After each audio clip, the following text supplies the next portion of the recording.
आरोग्य शिकवतो समितीचे या पथक जे असतं ते तुमच्या मुखावर आणले असं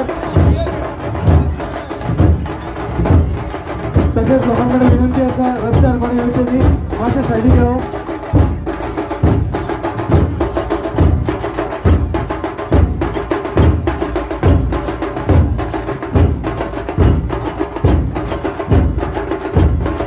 शिगमोत्सव व लोकांचा उत्सव आणि आमच्या मजबुती असा वय राज्याचे 2 मंत्री जे सध्या या पथकाखाली 2 होते